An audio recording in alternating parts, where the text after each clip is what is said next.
अनंताण नमो सिद्धाण नमो आयर्याण नमो उवध्यायाण नमो लोय सब साहुण ऐसो पंच नमोकारो सब पावपणासनो मंगलाणं च सभ्येसिं परमं हवै मंगलम्।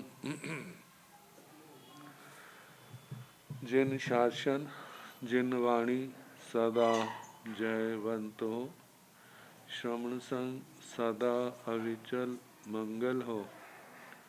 मुक्ति को प्राप्त श्रमण भगवान महावीर स्वामी, उनकी परम पावन कल्याणी भागवती वाणी वाचक प्रमुख श्री इंद्र भूति गौतम आदि गणधर भगवंत, युग प्रधानाचार्य परम पूज्य श्री सुधर्मा स्वामी जी महाराज, उनकी परम पावन पाठ परंपरा वर्तमान आचार्य ध्यान योगी परम पूज्य श्री शिव मुनि जी महाराज एवं गुरुजन सबके पावन चरण स्रोतों में मेरा अनंत अनंत बार वंदना नमस्कार। आगम परिषद में विराजमान वरिष्ठ मुनिराज, अन्य मुनिवृंद, परमादरणीय भगवती स्वरूपा महासाध्वी, श्री व्याख्या प्रगति सूत्र श्री भगवती सूत्र जिसका दूसरा नाम है कि वाचना प्रारंभ है। 11वां शतक और उद्देशक भी 11वां। काल के संबंध में श्रमणोपासक सुदर्शन श्रेष्ठी, उनके भगवान से प्रश्न और उत्तर। तो कल सुना रहे थे मुहूर्त का 122वां भाग। इस परिमाण से दिन रात के पैर घटते बढ़ते, दिन बढ़ता है तो पैर पोरसी का समय भी बढ़ता है, दिन कटता है तो पोरसी का समय भी कटता है। ऐसे ही रात के संबंध में तो कयाण भंते उकोसिया अर्ध पंचम मुहूर्ता दिवसस्वा रायेवा पोरिसी भवई कयावा जहन्निया ती मुहूर्ता दिवसस्वा रायेवा पोरिसी भवई। कल बताया था दिन और रात का समय केवल 30 मुहूर्त है, ना जे पल भर घटता है ना पल भर घट बढ़ता है। लेकिन दिन और रात, सूर्य जो है वह मेरु पर्वत की परिक्रमा लेने के कारण अपने मंडलों में कभी अंदर कभी बाहर की ओर कभी अंदर की ओर इसकी परिक्रमा चलती रहती है। जब बाहर से अंदर की ओर आता है तो दिन की परिमाण दिन बढ़ता जाता है, बाहर से अंदर से बाहर की ओर जाता है तो रात बढ़ती है, दिन कटता है। तो इस बढ़ने कटने के अनुसार ही पहर वो भी बढ़ते कम ज़्यादा होते रहते हैं। तो अब पूछा है भगवान 4.5 मुहूर्त का पोरसी दिन की रात की और 3 मुहूर्त की पोरसी दिन और रात की कब होती है? दोनों की तो इकट्ठी हो नहीं सकती। दोनों की इकट्ठी तो तभी हो सकती है यदि 38 मुहूर्त की जगह 36 मुहूर्त हो जाए, लेकिन ऐसा तो कभी संभव नहीं। यदि दिन की पोरसी सबसे बड़ी है तो इसका मतलब रात की पोरसी सबसे छोटी होगी। तो सुदर्शन हे सुदर्शन जयाण उकोषय 18 मुहूर्ते दिवसे भवई।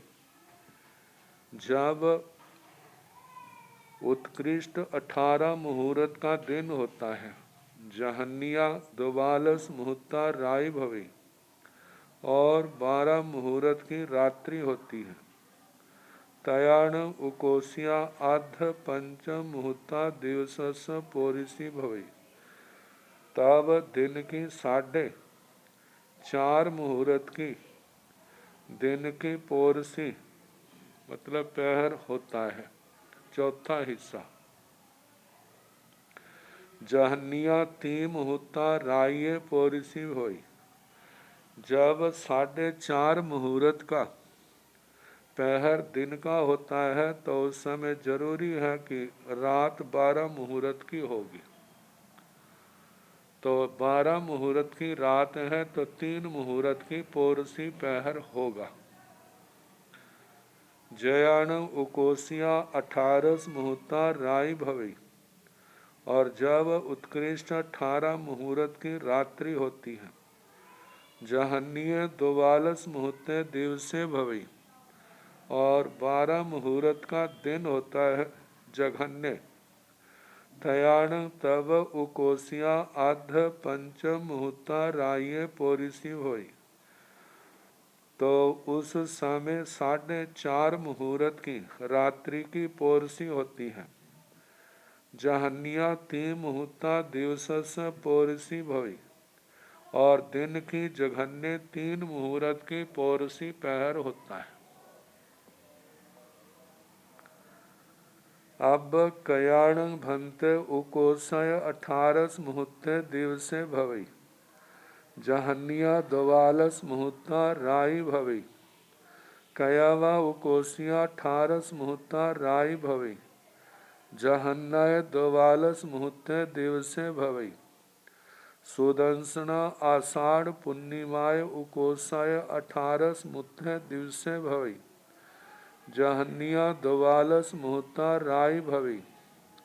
पोषस पूर्णिमायण उकोसिया 18 मुहूर्ता राय भवी।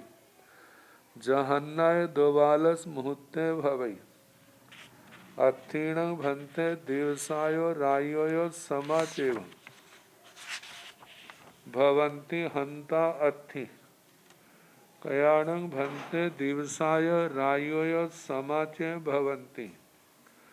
सुदंसना चित्ता सोय पुण्यमासु णंग एथण दिवसाय रायो समाचे भवन्ति। 15 मुहूर्ते दिवसे 15 मुहूर्ता राय भवी। चौभाग मुहूर्त भागुणा 4 मुहूर्ता दिवस व राये व पोरिसी भवी। सेतं पमान काले।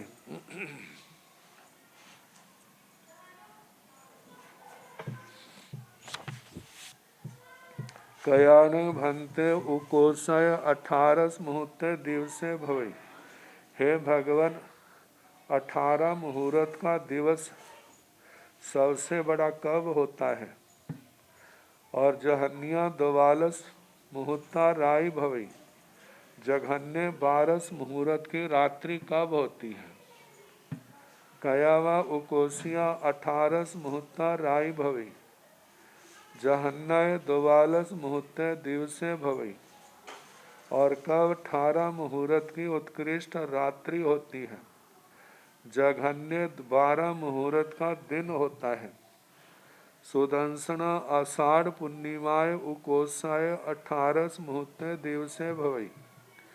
हे सुदर्शन, आषाढ़ पूर्णिमा को उत्कृष्ट 18 मुहूर्त का दिन होता है।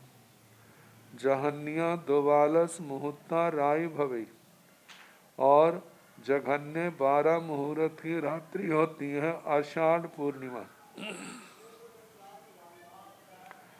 पोषस पुण्यमायण उकोसिया 18 मुहूर्ता राय भवई जहन्नय द्वालस मुहूर्त दिवसे बहई। पोष पो महीने की पूर्णिमा के उत्कृष्ट 18 मुहूर्त की रात्रि होती है और जघन्य 12 मुहूर्त का दिन होता है। आषाढ़ पूर्णिमा इसके अनुसार जब चौमासा बैठता है। अब ये दिन रात का ज्योतिष का गहन विषय है कि कब कौन सा बैठता है, क्योंकि आषाढ़ पूर्णिमा तो कभी तो जुलाई के शुरू में पहले हफ्ते में आ जाती है और कभी जो है जुलाई के आखिर में भी आती है, कभी मध्य में भी आती है। तो इसका पूर्ण निर्णय तो जिसको इसका पूरा ज्ञान है और जैसे युगों का परिवर्तन होता है 5 साल के बाद, उसके अनुसार फिर उसका पूर्ण निष्कर्ष निकाला जा सकता है।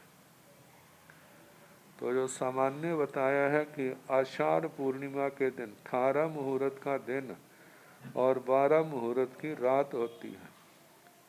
पोषस पुण्यमाय पो महीने की पूर्णिमा के उकोसिया 18 मुहूर्ता राय भवी उत्कृष्ट 18 मुहूर्त की रात होती है।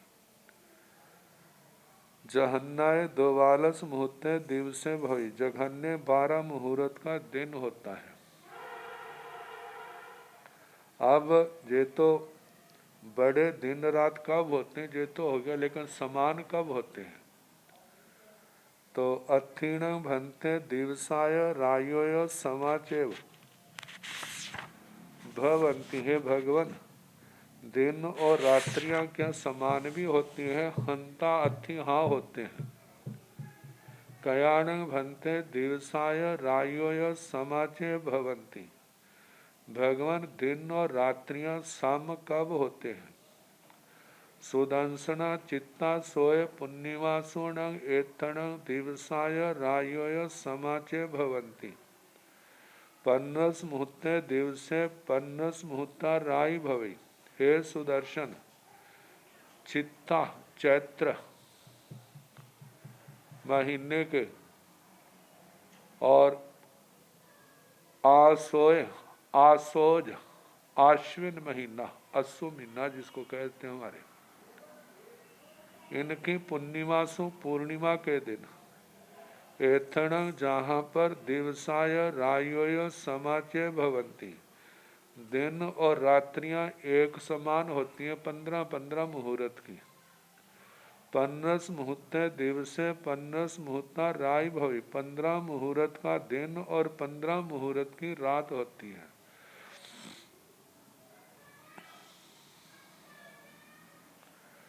चौभाग मुहूर्त भागुणा चौ मुहूर्ता दिवस व राये व पोरिसी भवी। मुहूर्त का चौथा भाग कम, चौ मुहूर्ता 4 मुहूर्त मतलब 4.25 मुहूर्त, 4.25 मुहूर्त के दिन और रात की पोरसी पहर होती है, पहर होता है। सेतंग प्रमाण काले, इस प्रकार प्रमाण काल का वर्णन हुआ। सेकिंतंग अहाव निवत्ति काले, आहाव निवत्ति काले जन्नंग जीर्णंग निरयेण व त्रिख जोनियेण व मनुष्येण व देवेण व आहावं निवत्तियं। सेतंग पाले माने आहाव निवत्ति काले। सेकिंतंग मरण काले, मरण काले जीवो व शरीराव शरीरंग व जीवाव। सेतंग मरण काले। सेकिंतंग अद्धा काले, अद्धा काले अनेक भी है पणत्ते तंजाह। सेणंग समयठ्याय आवलियठ्याय जाव उसपनिठ्याय। ऐसणं सुदंसना अद्धा दो धार छेण छिज्जमाणी। जाहे विभागं नो हब्बमागच्छाई सेतं समय। समयठ्याय असंख्येजाणं समयानं समुदय समयी समागमेण सा एगा आवलियति पवुच्चई संख्ये जाओ आवलियाओ जहाँ साली उदेशाय जाव सागरोमस उ एगस भवे परिमाणं एहिणं भन्ते पल्योवम सागरो में किंग पौयणं सुदंसना एहिं पल्योवम सागरो में निरय त्रिख जोनिय मनुष्य देवाणं आउआई मविजंती निरयाणं भन्ते केवयं कालं ठीपणता एवं ठीपयं निरवशेषं भाणी अब्बग जाव अजहन्न मनु कोसेण तेतीसं सागरो माय ठीपणता से किंतन अहाव निवृत्ति काल जथायु निर्वृत्ति काल का क्या स्वरूप है।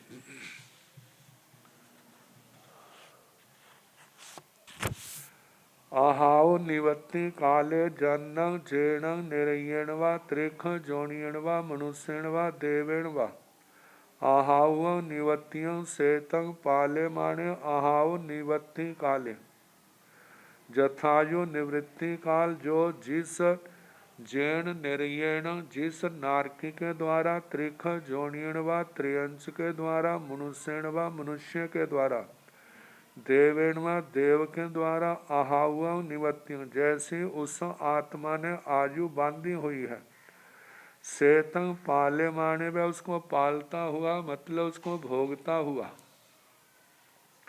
जो भोगता है वह आयु प्रमाण जो है अहाव निवृत्ति काल में आयु जथायु निर्वृत्ति काल है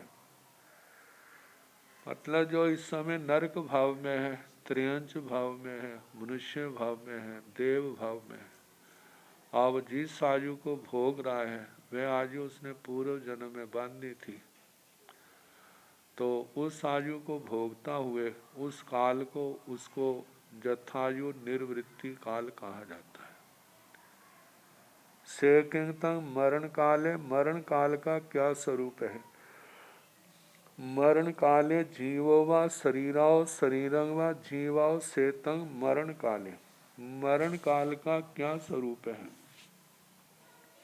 मरण काल में जीव शरीर से और शरीरं व जीवाओ और शरीर जीव से अलग होता है इसको मरण काल कहा जाता है। मरण शब्द जो है ना मरिंग प्राण त्याग मतलब प्राण त्याग अर्थ में प्राणों का त्याग इस अर्थ में इस धातु का प्रयोग होता है म्रियते म्रियते इति मरणम। मरणम का जो सामान्य अर्थ शाब्दिक हम देखें तो जाने अर्थ में भी आता है जैसे जैसे हम हरियाणा ठेठ हरियाणा जहाँ चलता है ना तो कोई व्यक्ति कई दिनों के बाद जब मिलता है ना तो कहते हैं अरे तू कहाँ मर गया था। तो उस मर गए का मतलब क्या होता है जिनके तो इस भाषा का प्रयोग नहीं ना होता वो तो इसको बुरा समझता तू कहाँ मर गया था। तो जहाँ पर मर गया का मतलब तू कहाँ चला गया था तो दिखाई नहीं दिया। तो ऐसे मरण का जो सामान्य अर्थ है जाना है और जैसे मरण काल को प्रयाण काल भी तो कहते हैं। प्रयाण काल का मतलब प्रकर्षण यानम गमनम कि जहाँ जाने के बाद फिर वापिस नहीं आना होता तो वो मृत्यु काल। तो इसको जब देह से आत्मा वियुक्त होती है जहाँ आत्मा शरीर से अलग हो जाता है ऐसे को मरण काल कहा जाता है। सेकिंतन अद्धा काले अद्धा काल का क्या स्वरूप है। अद्धा काले अनेक भी है पणत्ते अद्धा काल अनेक प्रकार का कहा है। सेतं सेण वह समयठ्याय आवलियठ्याय समय की दृष्टि से आवलिका की दृष्टि से प्राण स्तोक लव मुहूर्त आदि से लेकर बढ़ते बढ़ते अवसर्पणी काल, उत्सर्पणी काल, आगे और आगे बढ़े तो पुद्गल प्रावर्तन तक पहुंच जाता है। तो समय आवलिका और से लेकर के अवसर्पणी उत्सर्पणी तक कहना। ऐसण सुदंसना अद्धा दो धार छेण छिज्जमाणी जाहे विभागनो हब्बम आगच्छई सेतन समय। इस काल में सबसे पहला काल का जो अंश है उसको समय कहा जाता है।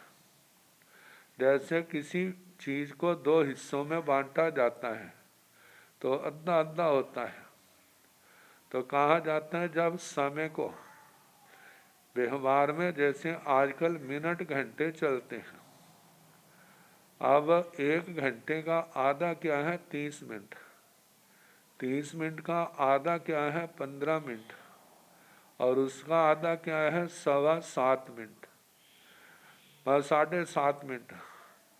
अब 7.5 का जो है 3.25, ऐसे आधा आधा करते, फिर 1 मिनट का आधा 30 सेकंड, 30 के 15, फिर उसके कटते कटते 1 सेकंड के भी आगे आधे आधे होते जाएंगे।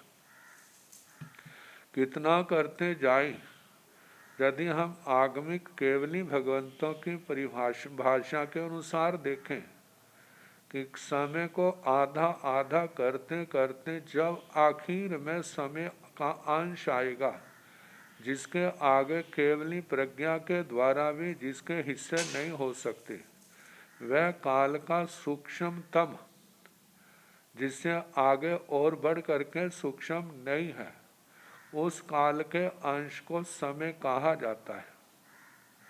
तो वह समय जिसके आगे 2 धार छेण, मतलब 2 हिस्सों में छिज्जमाणी, जिसका छेदन हो रहा है, जाहे विभागनो हब्बम आगच्छे, जब वो अद्धा आगे विभाग नहीं होता, सेतन समय, वह उसको समय कहा जाता है।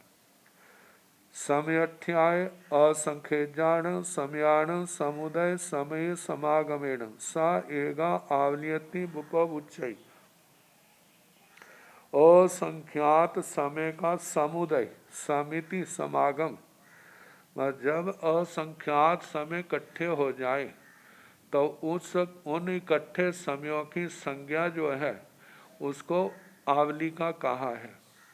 अनुयोग द्वार में भी आया था जब संख्या का वर्णन किया था, जघन्य युक्त असंख्यात बराबर 1 आवलिका के समय, जितने 1 आवलिका के अंदर समय पाए जाते हैं वो उन समयों की संख्या जो है जघन्य युक्त असंख्यात है, वह दोनों बराबर बराबर है। तो कहा कि इतने समयों की 1 आवलिका है, ऐसा कहा जाता है। किनके द्वारा कहा जाता है? केवल मेरे द्वारा ही नहीं कहा जाता। भगवान कहते हैं केवल मैं ही नहीं कहता, मेरे जैसे अनंत तीर्थंकर भगवान हो गए, अरिहंत भगवान हो गए, 170 क्षेत्रों में सबका एक ही मत है कि इतने समयों की 1 आवलिका होती है।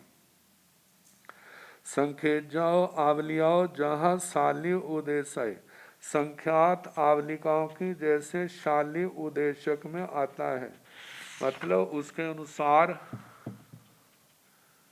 प्राण, स्तोक, लव, मुहूर्त आदि जो समय के विभाग के हैं उन सब का वर्णन करना। जे 6ठे शतक के 7वें उद्देशक में शाली उद्देशक है, वहाँ का वर्णन करना। और वैसे देखा जाए तो अनुयोग द्वार में जहाँ जे अद्धा पल्योपम का वर्णन आया वहाँ पर सारा विस्तार से वर्णन किया हुआ है। तो सागरोपम तक, सागरोमस उ एगस भवे परिमाण, 1 सागरोपम का परिमाण होता है। जैसे आता था ना, दिवस, मुहूर्त, दिवस, अहोरात्र, पक्ष, मास, ऋतु, अयन, वर्ष,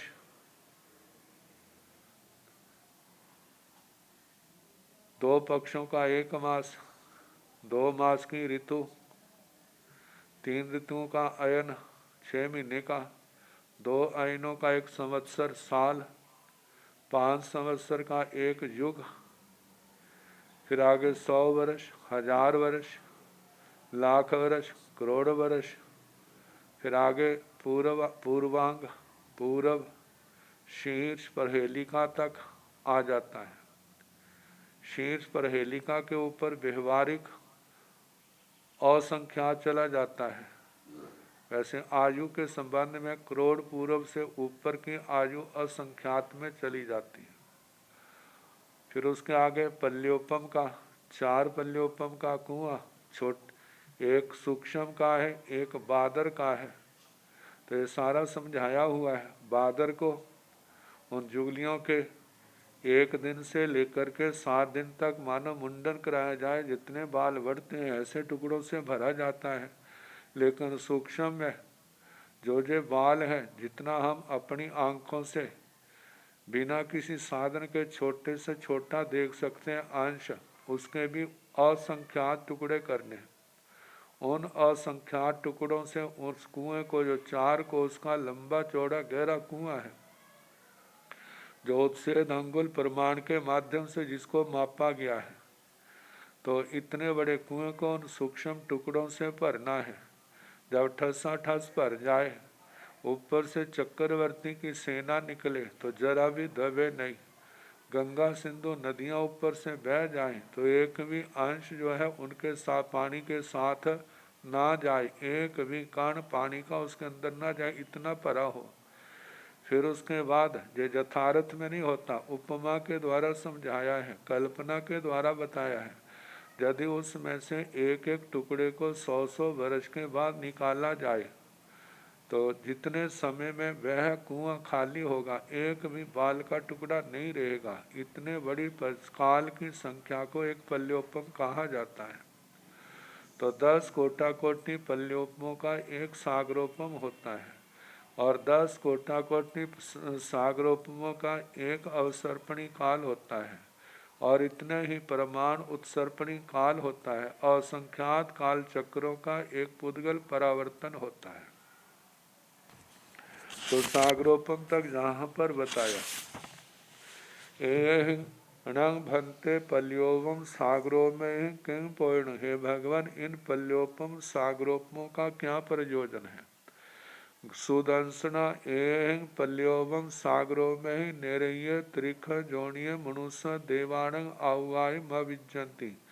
हे सुदर्शन, इन पल्योपम सागरोपमों के द्वारा नारकी त्रियंच मनुष्य देवों की आयु का माप किया जाता है। मनुष्यों की आयु तो पल्योपम तक ही है, पल्योपमों तक है, लेकिन नारकी और देवताओं की संख्या से जब बढ़ जाते हैं तो वहाँ पर पल्योपम और सागरोपमों तक चली जाती हैं। निरयाण भंते केवयं कालं ठीपणता। हे भगवान, नारकियों की कितने काल की स्थिति कही है। एवं ठीपयं निरवशेषं भाणी अब्बक। इस प्रकार जो प्रज्ञापना सूत्र का स्थिति पद है, ये चौथा स्थिति पद है, जहाँ पर जीवों की आयु का 24 के 24 दंडकों का पहली नरक से लेकर के 26वें देवलोक तक का पहले सामान्य औघिक आयु का वर्णन, फिर उसके बाद एक एक स्थान का, फिर उसके बाद अपर्याप्त का काल, पर्याप्त का काल, ये सारा 3 अलापक, एक सामान्य, फिर अपर्याप्त, फिर पर्याप्त काल का सारा वर्णन किया गया है। तो पहली नरक से लेकर के 26वें देवलोक तक एक एक स्थान का, तो 26 द्वार के अंदर लघु दंड के अंदर ये स्थिति द्वार जो अलग से आता है, साफ सभी स्थानों की जघन्य उत्कृष्ट स्थिति के संबंध में वहाँ पर बताया गया है। तो सारे का सारा स्थिति पद कहना जाब अजहन्नम अणु कोसेण 33 सागरो माई ठीपणता। 26 में देवलोक सरवार सिद्ध में ना किसी की काम ना किसी की जाद है। 33 सागरोपम की स्थिति उन देवताओं की कही है। जहां तक ये सारा स्थिति पद कहना। अब महाबल चरित्र प्राय करके ये तो ख्याल आ ही जाता कितने लोगों को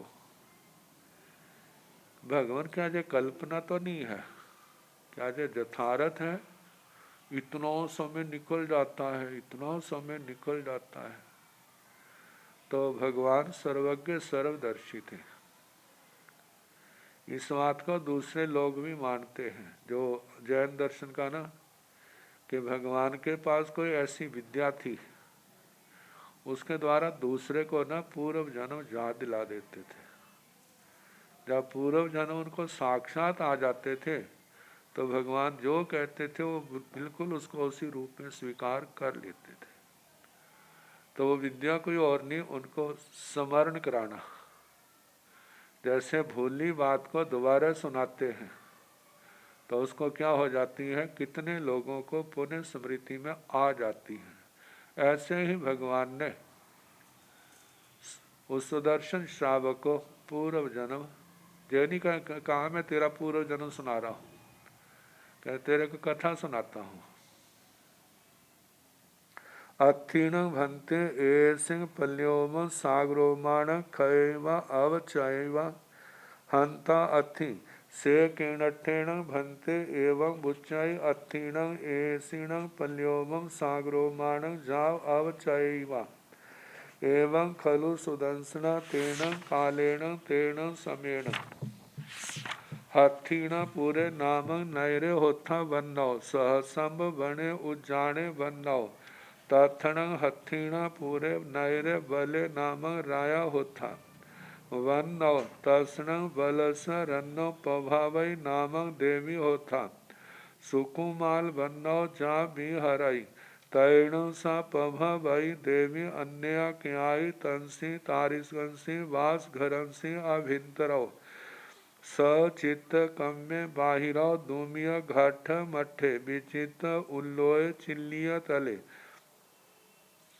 माणी रयण पणासियंध यारे बहु सम सुविभत देश भाई पांच वन सरस सुरभि मुख पुफ पुंजोव यार कलिए काला गरु पवर कुंदु रुक तुरुक धूव मघ मघंत गंध धुयावि रामे सुगंध वर गंधिये गंध वट्टी भुवे तंसी तारिसगंसी सैणिजंसी सालिंगन वट्टिये ओ भाव विबोयने दुहाव उन्नय मध्य नय गंभीरे गंगा पुलिन बालुव उदाल साली सय ओव चीय खोमिय दुगुल पाट पड़ी छायने सुमिरय रय ताणे रतंसुव संबुए सुरम्य आईणग रूय भूर नवनीय तूल भासे सुगंध वार कुसुम चूर्ण शयणोव यार कलिए आध रथ काल समयंसी सुत जागरा ओ हीर माणी अयम यारूपं ओरालं कल्याणं शिवं धन्नं मंगलं ससिरिय महासुविणं पासितानं पड़िबुद्धा अत्थिण भन्ते ए सिंह पल्योवम सागरोमाण खयवा चव चैवा। हे भगवान, इन पल्योपम और सागरोपम का क्षय और अपचय होता है।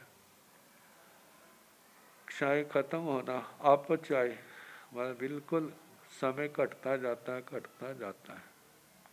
क्योंकि भगवान के समय भी आयु जो है लगभग 100 से कुछ ज़्यादा तक की होती थी, ज़्यादा तो नहीं होती थी। श्लाका पुरुषों की अपने समय के अनुसार वृद्धावस्था से पहले उनका क्या हो जाता है, मतलब वार्धक्य उनको नहीं आता। और उस समय आचार्य श्री सुधर्मा स्वामी की 100 वर्ष की थी। आर्य जब श्री इंद्रभूति गौतम जी की 92 वर्ष की थी, भगवान की 72 वर्ष की आयु थी। भगवान पार्श्वनाथ जी की 100 साल की आयु थी, तो उस समय के लोगों की उससे ज्यादा थी। भगवान अरिष्ट नेमि जी की 1000 साल जैसे आता, उस समय के दूसरे लोगों की क्या होगी, उससे ज्यादा होती थी। तो आगे बढ़ते बढ़ते मतलब के पूर्ण आयु से कम होती थी। तो भगवान से यह पूछा, क्या इसका क्षय होता है, अपचय होता है? हंता अति, हाँ होता है। करोड़ पूर्व तक की आयु थी उनकी, 84 लाख पूर्व की थी। से कीणठेण भंते एवं बुच्चय अथीण एसीण पल्योम सागरोमाण जाव अवचैवा। हे भगवान, ऐसा किस दृष्टि से कहा जाता है कि इन पल्योपम सागरोपमों का इनका क्षय और अपचय होता है? तो भगवान अब समझाने लगे कैसे होता है। एवं खलु सुदर्शन तेण कालेण तेण स, इस प्रकार है सुदर्शन वह काल वह समय। हस्तिनापुर नामक नैरे होता, हस्तिनापुर नाम का नगर था। वर्णव वर्णन करना, हस्तिनापुर नगर कितना पुराना है। भगवान के समय आज भी हस्तिनापुर है, लेकिन आजकल तो ऐसा जैसा उजड़ा हुआ होता है। जब भगवान के समय क्या थी, वो राजधानी थी वहां पर, चाहे वो छोटा देश था थी तो राजधानी, जहाँ पर चक्रवर्तियों के शासन राजधानियाँ रह चुकी, जो हस्तिनापुर चक्रवर्तियों की राजधानी रह चुका है, तो कितना बड़ा होगा। अब आगे चलते जाएं। भगवान अरिष्टनेमि जी के समय भी हस्तिनापुर का वर्णन आता है। और आगे चले जाएं, भगवान ऋषभ जी का पारना भी तो कहाँ हुआ था, पहला पारना हस्तिनापुर। देख लो कितना समय पुराना ये नगर है। थोड़ा इधर उधर सरक सकता है, लेकिन जगह तो वही थी। तो हस्तिनापुर नाम का नगर था। बननाओ उसका वर्णन करना। सहसंब बने उज्जाने, सहस्रांबर वन नाम का उद्यान।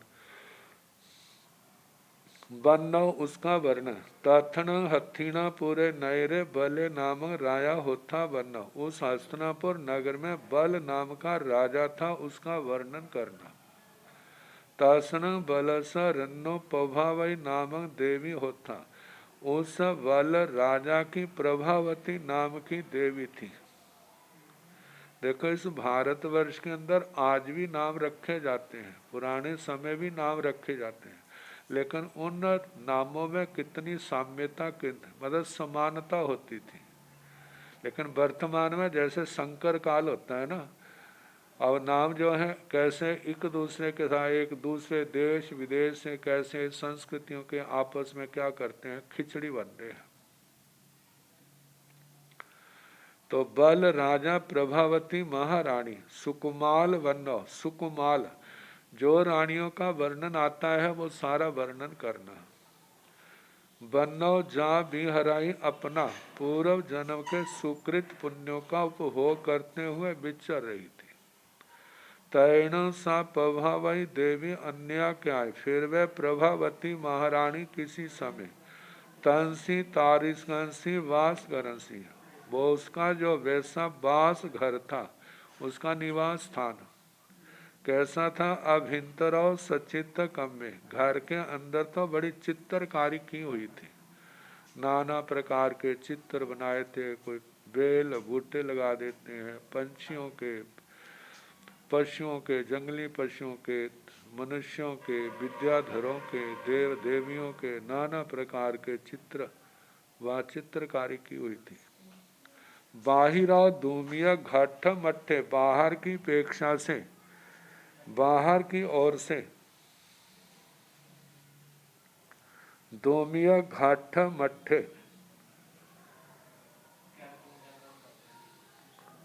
घिस करके, रगड़ाई करके, जैसे आजकल जहाँ पर ना मार्बल को चिप्स की रगड़ाई की जाती है, पहली रगड़ाई, फिर दूसरी रगड़ाई, फिर तीसरी रगड़ाई, उसके हिसाब से फिर उसके ऊपर पॉलिश करते हैं, पॉलिश के बाद फिर उसकी रगड़ाई करते हैं, ऐसे घिस करके बड़ा कोमल बढ़िया बनाया हुआ था। विचित्र उल्लोय चिल्लिय तले, कहते उसका ऊपर का भाव विविध चित्तर युक्त था और नीचे का भाग भी क्या था, सुंदर चित्तर युक्त था। क्योंकि कितनों ने फर्श के ऊपर भी क्या किया होता है, अपना अपना रुचि होती है। हमने देखा एक घर के अंदर जम्बू द्वीप का नक्शा क्या किया हुआ था, उन्होंने बनाया हुआ था घर के अंदर, तो अपना अपना शौक होता है। तो ऐसे उन्हें वहां पर था। मणि रैन पनासी अंधेरे, और उस कमरे के अंदर मणि रत्नों के द्वारा अंधेरे को नष्ट किया हुआ था। मतलब मणि रत्नों का प्रकाश होने के कारण कमरे में सदा रोशनी रहती थी। बहु सम सुविभक्त देश भाई, कहते हैं उसका जो उसके भाग थे बहुत समान सुविभक्त भाग वाले थे, बड़ा प्रमाणोपेत था। पांच वन सरस सुरभि मुख पुफ पुंजोबजार कलिए, 5 वर्णों के गिले मतलब ताजे, सुरभि सुगंधित, मुख वहां पर ढेर लगाए हुए थे, पुफ पुंजोबजार कलिए फूलों के पुंजों के उपचार से युक्त था। मतलब स्थान स्थान पर कमरे में क्या थे, सुगंधित ताजे फूल वहां पर रखे हुए थे।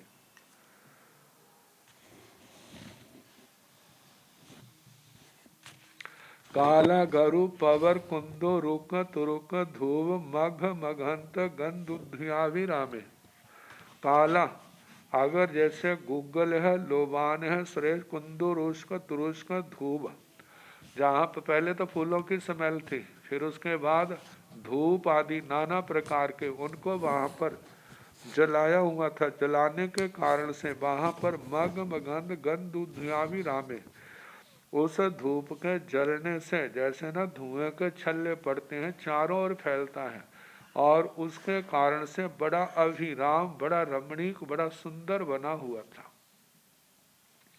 सुगंध वर गंधिये, सुगंध के द्वारा अच्छी प्रकार से सुगंधित था। गंध बट्टी भुए, ऐसे गंध की बट्टी के समान, गोली के समान कहे जाओ उसको, वहां पर वह धूप जलने के कारण से धुआं उठता है छल्लेदार, ऐसा मतलब वहां पर था। तंसी तारिसंसी सैनिचंसी, उस इस प्रकार के शैया पर सालिंगन बट्टी, मतलब दुनिया की उस समय जो राजाओं के राजभवनों में जो उत्तम से उत्तम सुख सामग्रियां हैं, साधन है, सारे वहां पर उपस्थित हैं। और ऐसा मतलब वो कमरा बनाया जैसे देवलोक का टुकड़ा हो।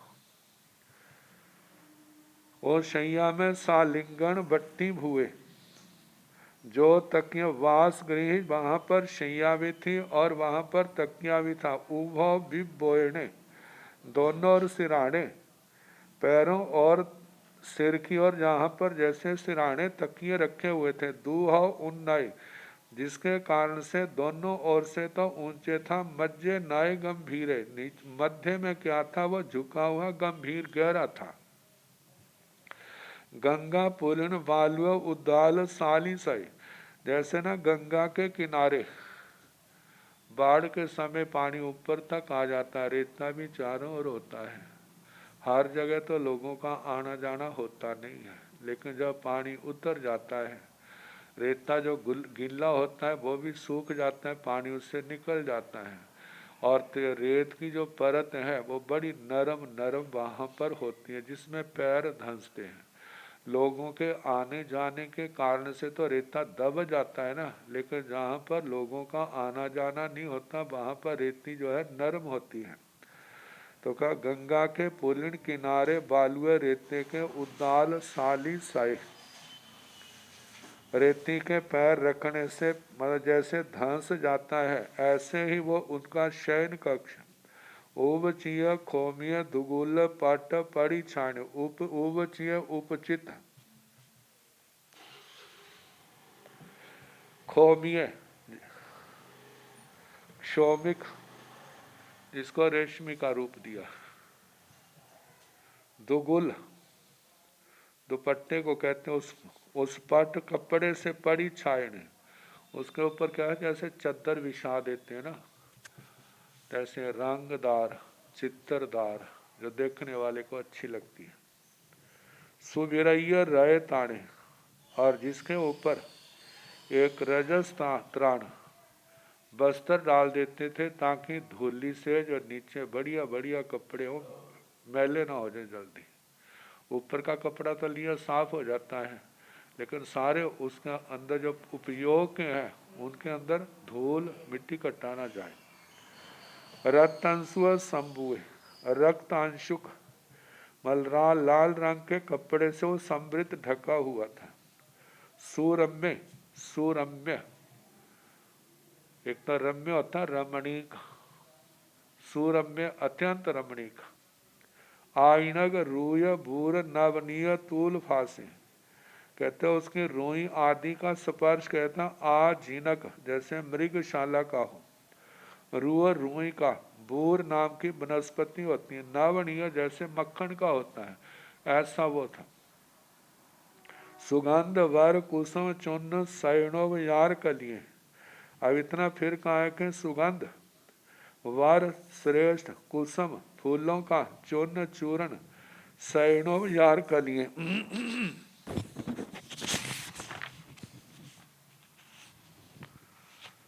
अन्य शयनोपचार से युक्त था, मतलब सारी मतलब सुख सुविधाएं सुगंधित की दृष्टि से किसी प्रकार की कमी नहीं थी वहां पर।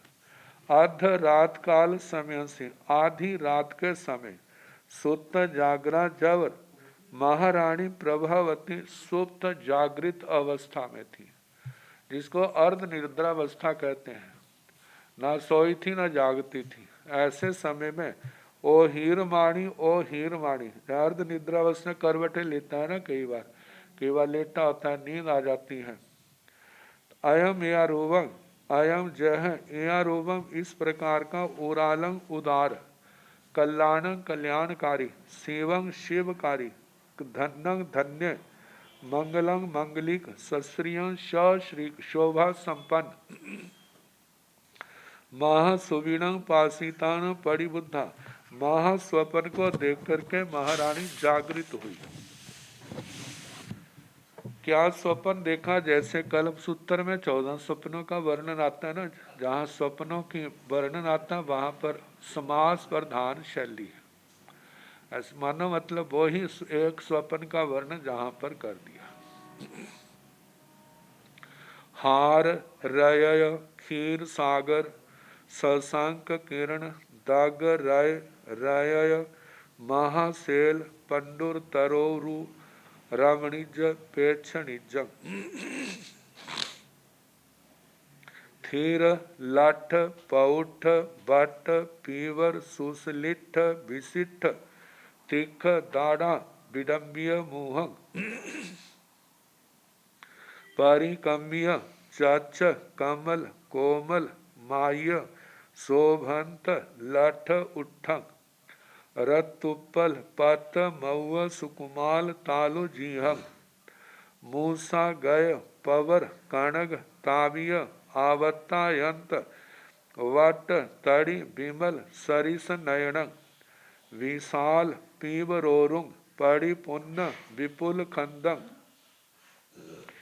मियो विषय सुहुम लखन पसथ विछिन्न केसर सडोब शोभियंग ओसिय सुनिम्य सुजाय अफोड़िय लंगूलंग सोमं सोमाकारं लीलायंतं जंभायंतं नह यलाओ ओवय माणं नियय वयनमयि वयंतं सिंहं सुविणे पासिताणं परिबुद्धा।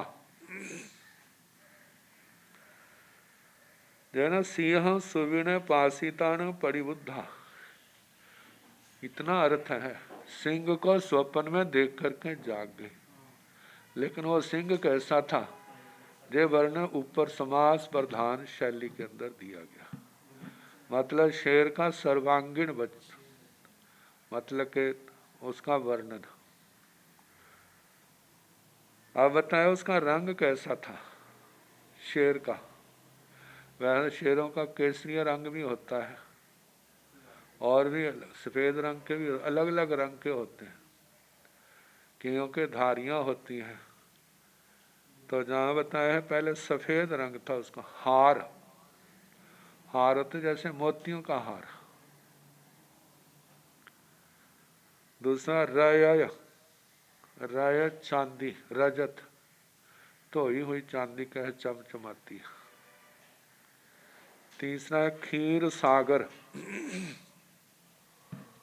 खीर सागर, क्षीर सागर, क्षीर समुद्र, वो समुद्र जहाँ पर पानी कैसा है, दूध जैसा, दूध जैसा जिसका रंग, दूध जैसी गुणवत्ता है। सशंक किरण, शशांक किरण, शशांक कहते हैं चंद्रमा को, क्योंकि चंद्रमा के अंदर लक्षण है ना, जो मृग की तरह भी दिखाई देता है और खरगोश की तरह भी वो भी दिखाई देता है। मृग के कारण, मृग का चिन्ह जब देखते हैं तो मृगांक कहते हैं उसको, और जब खरगोश का देखते हैं तो शशांक कहते हैं। चंद्रमा की जैसे किरण होती है सफेद। दाग राय, दाग कहते हैं पानी को, राय कहते हैं उसका कान, रज, जैसे पानी के कान सफेद दिखाई देते हैं। आगे रय महाशैल, जैसे चांदी का महाशैल पर्वत हो चमचमाता। पंडुर, उसके समान पांडुर बर, पंडुर तर उरु रमणिज, पंडुर तर उनसे भी जैसे मतलब के सफेद। श्रेष्ठ रमणिज, उरु कहते हैं श्रेष्ठ। उरु एक तो ना घुटने से लेकर के जंगा भाग से नीचे के टांग का हिस्सा, उसको भी उरु कहा जाता है, लेकिन जहाँ श्रेष्ठ अर्थ में। रमणीय, पेक्षणिजम, पेक्षणिजम का मतलब दर्शनीय, देखने योग्य। अब इसके आगे मुंह का वर्णन है। ये तो रंग बताया, उसका मुंह क्या है, शेर का मुंह। थीर, लाठ, पौठ, बट, पीवर, सुसलिठ, विशिष्ट, तिख, ताड़ा, विडम्बिया मुंह। थीर का मतलब स्थिर, स्थिरता से दाढ़ों में, मुंह में, जुवाड़ों में दृढ़ता है। लठ, सुंदर, लष्ट,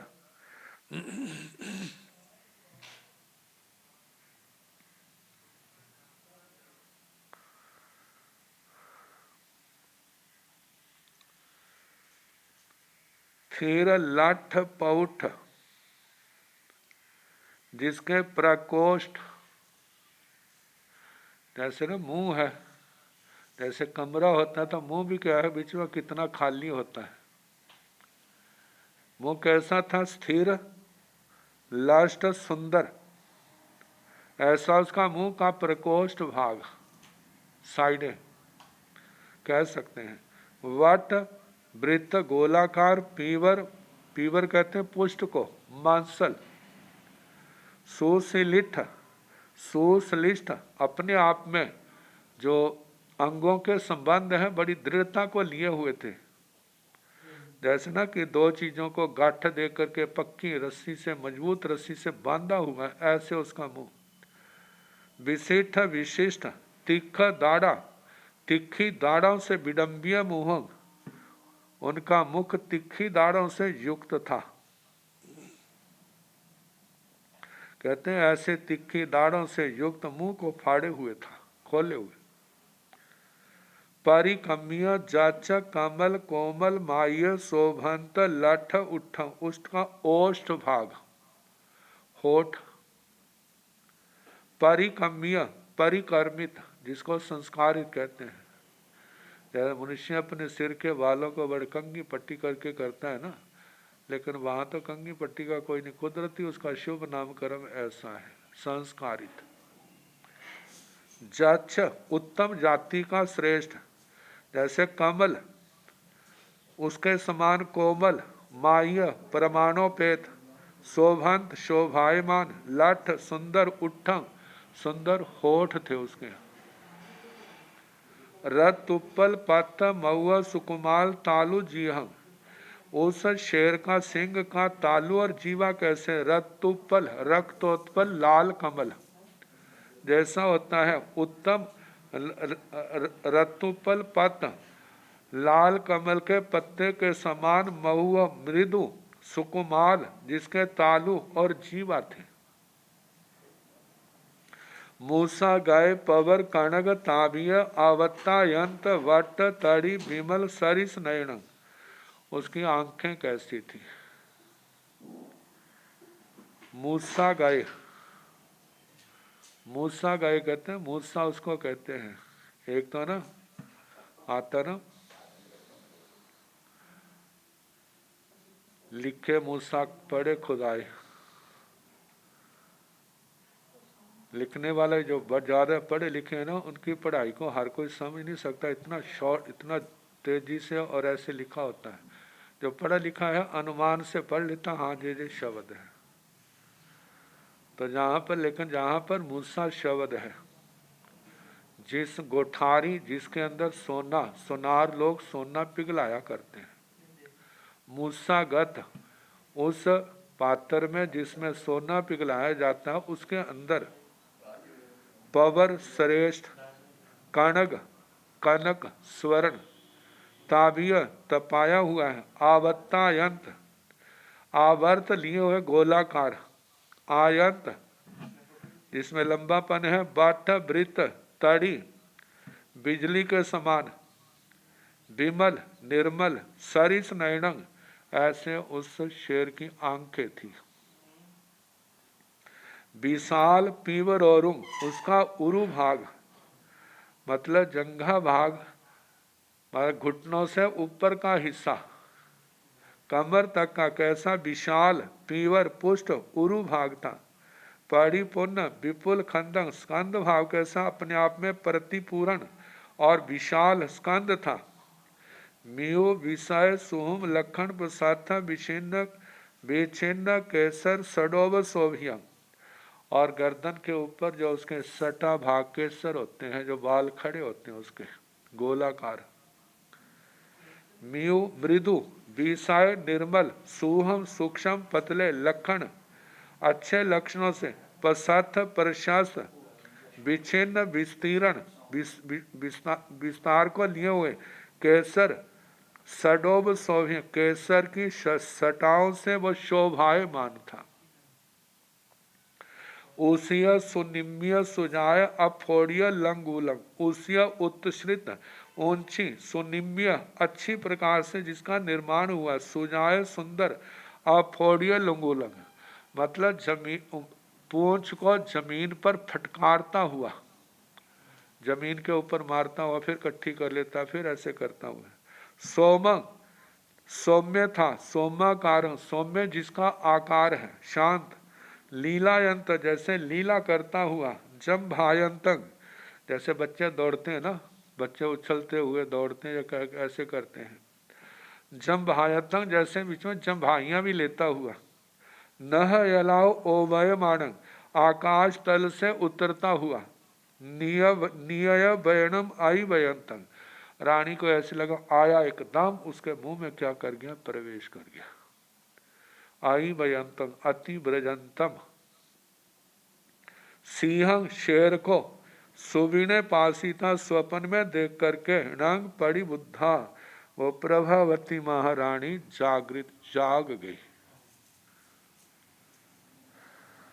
अब इसके बाद क्या होता है, तो सारा तो हर साल सुनते हैं सुनाते हैं, जो औरों का होता है वैसा ही होगा। उठेगी बड़ी खुश होगी, फिर अपने पति देवता के पास जाएगी, फिर उनको जगाएगी, फिर उनको सुनाएगी, फिर उसको फलादेश सुनाएगा, फिर उसके बाद सुबह जो सभा मंडप उसको सजाया जाएगा, फिर ज्योतिषियों को बुलाया जाएगा, फिर ज्योतिषी आएंगे को रानी को बिठाएंगे, फिर ज्योतिषी अपना पोथी पन्ना लेकर के स्वप्नों का फलादेश बताएंगे, सारा आगे जैसा जैसा आएगा सुनाने का प्रयास किया जाएगा।